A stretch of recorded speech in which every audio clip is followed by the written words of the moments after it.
Two planes carrying 349 people speed towards each other in the evening skies. Above Delhi.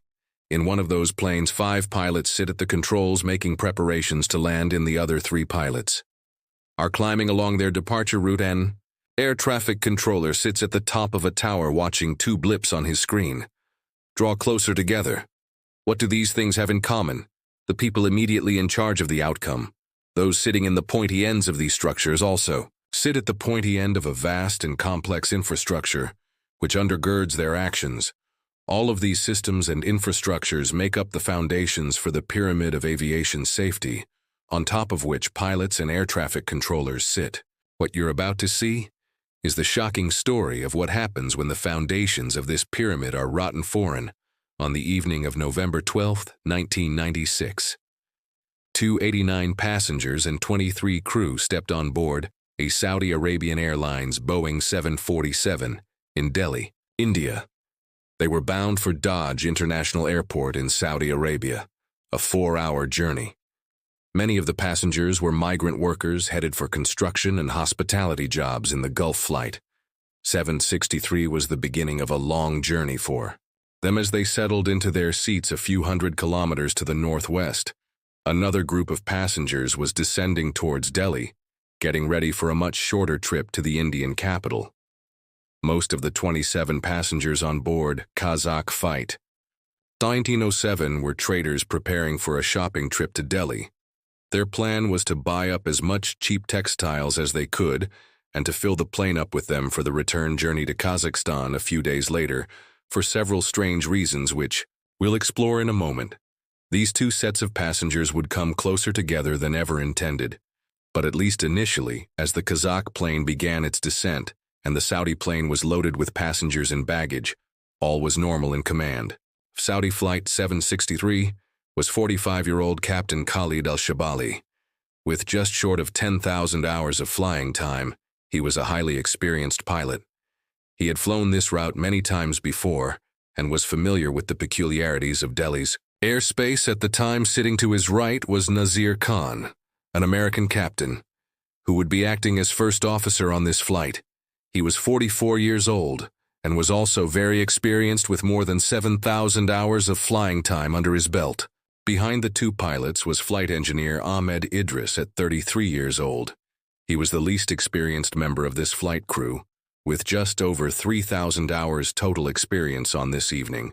These 3 pilots and the 309 passengers and crew would fall victim to a complex web of systemic inadequacies completely beyond their control. The foundations of the pyramid, which had supported their safe passage through the skies for all these years, was about to reveal its fatal flaws. Once the IE pilots had completed their checklists and all of the passengers had boarded Flight 763 pushed back from the gate, the countdown to disaster had now begun. The time was 20 past 6 in the evening. As the Saudi jet pushed back, Kazakh Flight 1907 was in the middle of its descent towards the airport. It was now 19 nautical miles away, or about 170 kilometers, along with 27 passengers. There were 10 crew on board, even though this particular aircraft, a Soviet-designed plane called the Illusion 76, was just 4 years old. The technology on board was ancient. Of the 10 crew on board this flight, 5 of them were in the cockpit to accommodate all of them. The cockpit was split into 2 decks, an upper deck and a lower deck on the Opera deck. Sitting in the left-hand seat was 44-year-old Captain Alexander Robertovich Kiropenov. He was joined to his right by 37-year-old First Officer Ermek Kozumetovich Zangarov. Behind him was 50-year-old Flight Engineer Alexander Alexandrovich Chuprov and 41-year-old Radio Operator Igor Alexeyevich Rep. And finally, sitting on the lower deck in what might be called an original glass cockpit was a navigator, 51-year-old Zahanbek Juzanovich Apriv. This was an experienced crew, even the least experienced pilot. The first officer had almost 7,000 hours of flying experience. But there was one area in which the crew were all badly lacking the level of English. This fact, combined with some quirks of the aircraft they were flying, would lead to disastrous consequences. As the aircraft neared Delhi at 33 minutes past 6, the controller cleared Flight 1907 down to 18,000 feet, The radio operator acknowledged this clearance. As per the captain's instructions, he would be handling all ATC communications for the approach and landing into Delhi. And it was a rather unusual approach, in fact. Every plane departing and arriving into Delhi flew an unusual route in 1996. Indian airspace was split about 50-50 between military and civilian control. There was a strict divide between the two airspaces, with civilian aircraft being forbidden from flying in military airspace and military aircraft being forbidden from flying in civilian airspace. Delhi's airport was particularly heavily affected by this divide. The airport had only been handed over to civilian control the previous year, and almost all of the airspace surrounding it was still controlled by the military. The only way civilian aircraft could get in or out of the airport was along one narrow corridor. This stretched from the airport out to a waypoint called Lunker, 330 kilometers to the west. It was this corridor which Kazakh Flight 1907 was now flying along on its way into Delhi. It was also the corridor along which Saudi Flight 763 would be flying as they departed the airport. If it strikes you as bad design, the departing and arriving aircraft fly on the same path. You're not alone. Controllers at Delhi had been protesting this system for years, but nothing had been done about it. We're about to see the consequences of this in action. At 33 minutes past 6, just as the Kazakh pilots received their descent clearance, the Saudi pilots lined their massive 747 up with runway 28 and began their takeoff roll. A few moments later, they and their 309 passengers and crew were airborne, climbing out over the densely populated city of Delhi. It was a good day for flying. The winds were relatively calm, and while there was some smog load to the ground, the visibility was much better up in the air.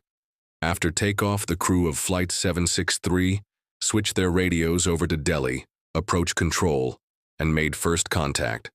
The controller VK Dota was responsible for all departing and arriving traffic in and out of the airport. He identified the Saudi aircraft on his radar and instructed them to climb to 10,000 feet initially, much like the pilots in the Kazakh jet. Dota was using anti-cated technology for his work, the kind of radar he had not been state-of-the-art since the 1960s. It didn't get sent any information from the aircraft electronically, but rather a radar dish at the airport sent out a signal in all directions and picked up when the signal was reflected off an aircraft. As a result of this, it could only tell the position of planes and not their altitude or even which aircraft they were. Dota had to take the pilot's word for it.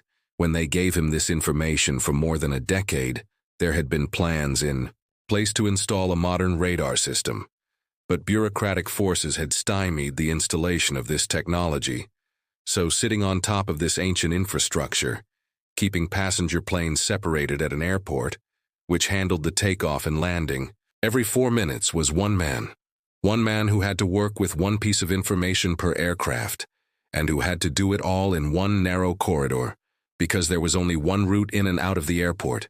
The only way the controller could keep planes separated was to keep them at different altitudes. The international standard for this vertical separation is 1,000 feet.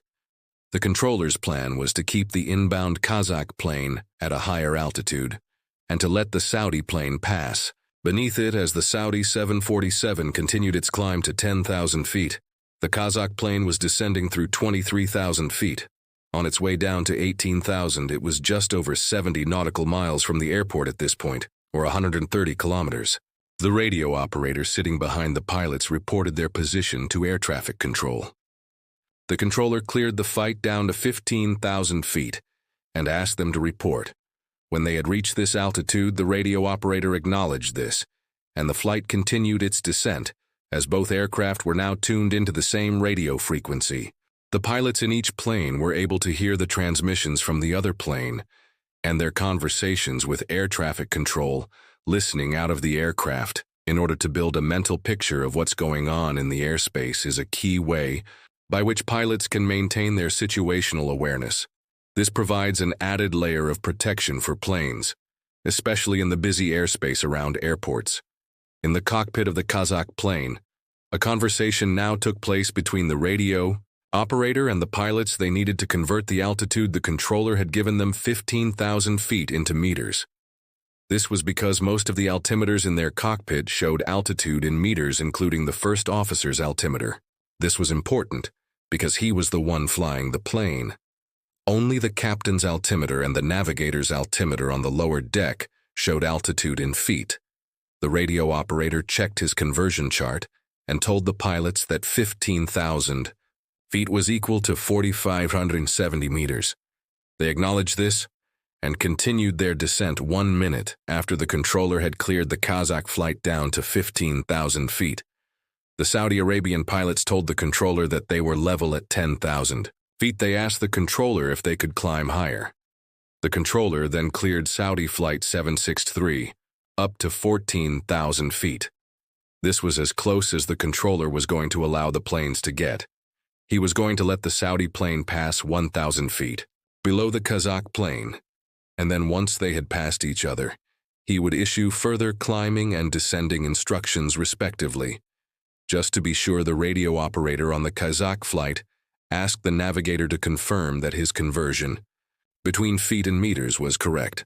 The navigator confirmed that the conversion was correct, but importantly, as we'll see shortly, the pilots didn't say anything, despite being the only person on the Kazakh plane who was in direct contact with air traffic control. The radio operator didn't have an altimeter.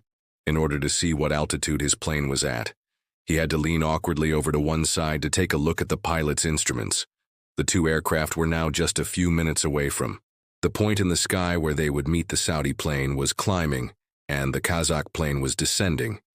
But right on cue, the Saudi pilots called air traffic control and reported that they were now approaching 14,000 feet.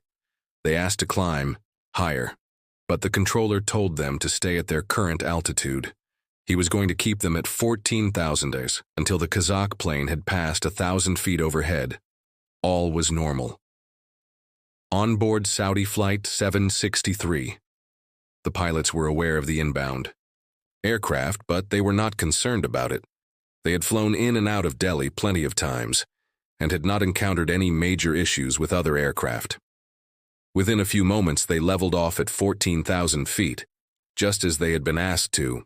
In the back of the plane, the passengers were oblivious to the fact that a few miles ahead, behind a dark cloud, another aircraft was bearing down on them with tremendous speed. Over the next few seconds, a sequence of events would unfold which would shock the world of aviation and raise serious questions about the safety of flying in Indian airspace.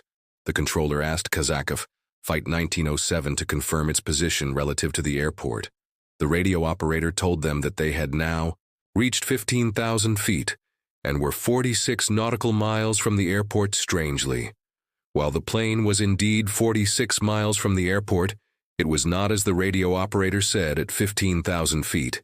Instead, at that moment, the plane was descending through 16 to 400 feet. It would not reach 15,000 for another minute or so. Why then did the radio operator tell the controller that they had reached 15,000? The reason behind this strange transmission may hold part of the key for what happened next, and that reason was likely very simple. The radio operator didn't have his own altimeter. It's likely that he was simply unable to easily peer around to check the pilot's altimeters, so he just guessed that the pilots had now leveled off at 15,000. What's bad here is not that the radio operator misjudged the plane's altitude, but rather, it's what this transmission implies about the communication between the crew on board. This was a flight crew who fundamentally were not on the same page as one another. The controller told the Kazakh flight to stay at 15,000 and warned that there was a Saudi Boeing 747 at the 12 o'clock position, 10 miles away, which would cross them in 5 miles. He asked the flight to report whether they could see the other aircraft in the front of the cockpit. The two pilots began chatting amongst themselves, looking for the Saudi jet. If it had been a clear night, they would easily have been able to spot the lights of the 747 of their windscreens. But with thick clouds ahead of them, there was no way they could see the other plane. The radio operator asked the controller to repeat the distance between his plane and the Saudi plane. Traffic is at 8 miles level. OD 40, said the controller. The radio operator reported that he and his crew were now looking for the other aircraft. This is where things started to go really wrong as the seconds ticked by and the crew looked for the 747 ahead of them. They began to slip below their cleared altitude of 15,000 feet. Second by second, the Kazakh plane descended, and then it entered a cloud. Both aircraft were now in the same cloud, hurtling towards each other at a combined speed of well over 1,000 kilometers per hour. The reason that the Kazakh plane slipped below its cleared altitude is still shrouded in mystery. Some have suggested that the pilots, with their poor knowledge of English, misunderstood the controller's report of traffic at 14,000 feet, and instead took as clearance for them to descend to 14,000 feet. It's also possible that the first officer with his Soviet altimeter hadn't heard the radio operator and navigator convert between feet and meters earlier on. Perhaps he knew that he was supposed to level off at 15,000, but he just didn't know what this was in meters. But one thing is clear: had these planes been fitted with TCAs, or Traffic Collision Avoidance System, which was mandatory in the United States at the time, they would have immediately seen the danger by this point, less than 40 seconds from collision. The technology would have been frantically ordering the pilots to climb away from the danger. Climb, climb. Now climb, climb now. But this last line of defense had not been made mandatory in India or any other part of the world outside the US. By this point in the control tower, the human last line of defense, VK Dota, had no way of knowing that one of the blips on his screen was not doing what he had asked of it. He watched blissfully on as the two blips drew ever closer together. The Saudi pilots had overheard the controller's conversation with the Kazakh pilots, and they too were blissfully unaware that the Kazakh plane was not, as it had reported, to be level at 15,000 feet. The seconds were counting down as the two planes screamed towards each other through the cloud. All of a sudden, at 6:39 p.m. and 57 seconds, the radio operator shouted, "Hold the level." He had probably seen the pilots' altimeters showing that they had gotten too low. Shockingly, the captain asked, "What level were we given?" The two planes were now 18 seconds from collision.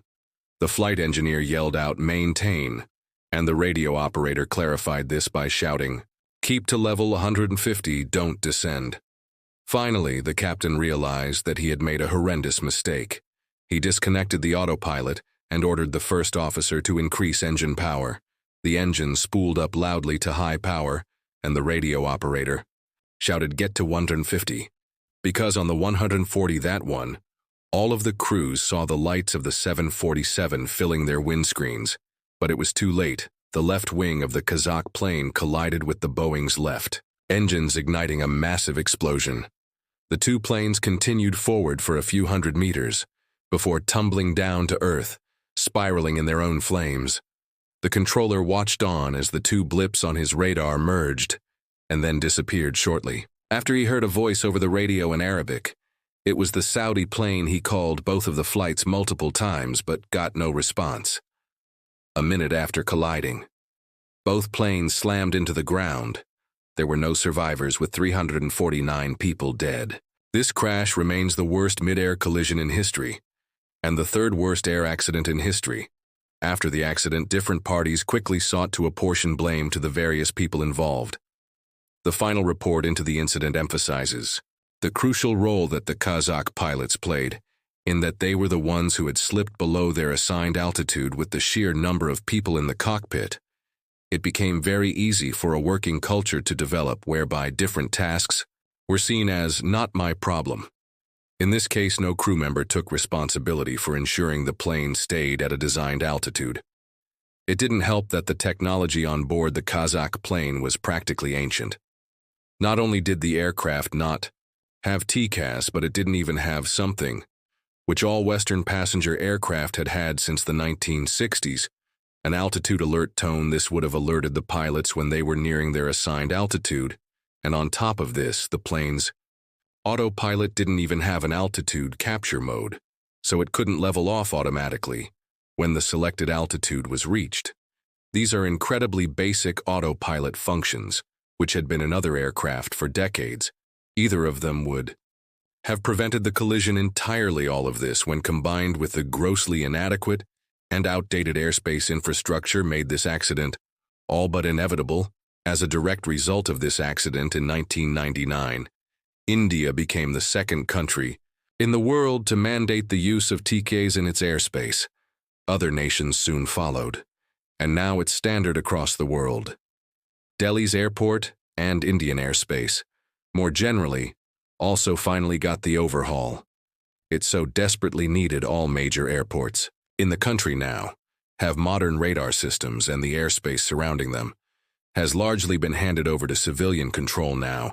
As much as 500,000 people safely take to the sky in India each day, a figure that is growing year on year. Ultimately, while the confusion and disorderliness in the Kazakh cockpit caused this accident, inadequate infrastructure and outdated technology sealed the fate of all 349 people on board the two planes. It's just unfortunate that this wake-up call came at the cost of so many lives. Thanks for watching this episode.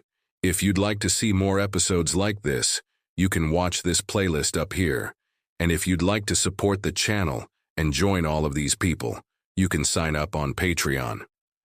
And I put the link to that just at the bottom of the screen here. Thanks again for watching, and I'll see you soon for the next episode.